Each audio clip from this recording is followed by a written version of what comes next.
Hi everyone, my name is Jordan Walker. I'm with the law firm of Sever Storey Law Firm. With me is Phil Sever, the namesake of the law firm, Sever Storey.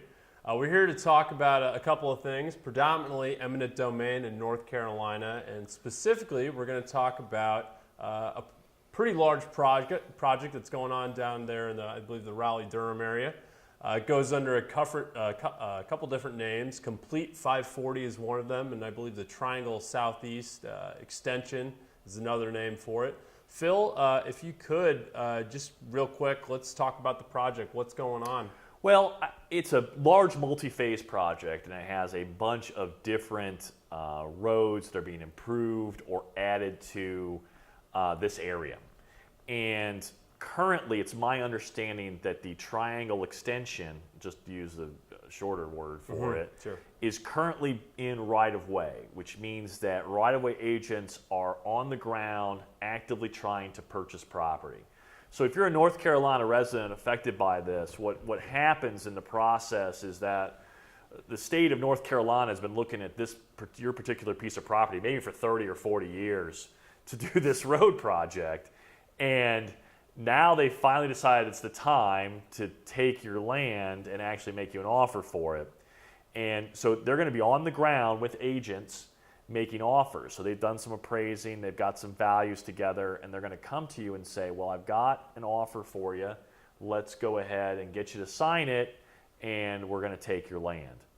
And I will caution, and Jordan will probably echo some of this, is that your better bet, instead of just signing a document on the spot that you haven't had reviewed, would be to hire one of our North Carolina attorneys, Shiloh Dahm, to review that offer and make sure you're getting the best deal. Sure. Because what we find is that compensation in these type of cases, the money that they're offering, is certainly not enough for the landowner. So if I'm a landowner and I'm in the Raleigh area and I'm in the path of this massive interstate, and I'm being confronted with the idea of eminent domain, that they're going to forcibly take my land, and I'm left with, what options do I have? What should I look for as a landowner when I'm faced with this prospect? Well, first of all, don't be intimidated. There are rules in the North Carolina law to protect you. There's process and procedure, and you can always fight for the values that you think that you should be getting. I do want to say, though, if you're sitting there saying to yourself, well, I'm going to try to stop this massive road project from happening, I don't want you to spend your time or money. I just don't think that's a good strategy. Your focus should be on the compensation side of the equation, not trying to stop the highway project. You could spend hundreds of thousands of dollars trying to stop the project and get nowhere at the end of the day. I think your efforts are much better focused on how do I get properly compensated for the taking of my land. I mean, North Carolina, every state across the country, the U.S. Constitution, all of them talk about just compensation. It doesn't say exactly what just compensation is, but it says you're entitled to it. And so at the end of the day, that's where the fight is. What does just compensation really mean? Of course, North Carolina thinks it means one thing. Landowners think it means a totally different thing. Our firm sides with landowners when we think that just compensation, the typical just compensation you see from North Carolina, is not adequate. And we've represented 50, 60, 70 clients in North Carolina where we have done just that, where we have added tremendous amounts of compensation through this process. Now, what if I'm a landowner and my property is being completely taken, or I'm being displaced? I have to be relocated, whether it's my business or my house or what have you. It needs to be put somewhere else. What should I be looking at? Well, so there's going to be a relocation that you're entitled to, and that's really important. For the residential landowner, relocation should cover all your move and your expenses related to your move. The commercial landowner, if you have a business or a building and you're being relocated, the commercial relocation can be very complicated because you want to make sure that you get every dollar you're entitled to from a business reestablishment standpoint. That's really important. Commercial landowners, remember those words, business reestablishment expenses, because you want to make sure that your business is able to thrive at its new location And it's just not one lump sum of money that's going to make that happen. It's going to be those business reestablishment costs and expenses that you're entitled to. They're going to make a real difference at the end of the day, whether you're going to succeed or fail at your new location. Mm-hmm. And it also ties all in with compensation. I mean, Jordan, they miss so often on the value of commercial properties and how they're impacted by takings that you always see a lot of room for additional compensation in a commercial case or a partial residential case taking. Now, what does this road project, how does it tie in with the MAP Act, which is a recent, recent North Carolina phenomenon unique to the state? Yeah, very interesting here. North Carolina, unlike a lot of states, has this MAP Act.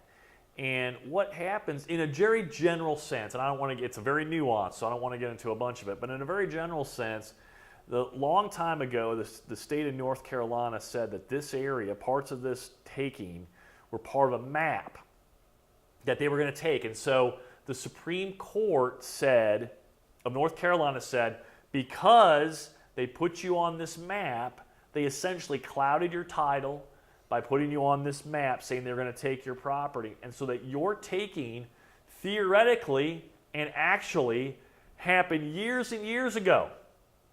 So we have some MAP Act cases where the Supreme Court, in looking at the Supreme Court analysis, the Supreme Court of North Carolina's analysis, we can argue that their taking took place 25 years ago, 20 years ago.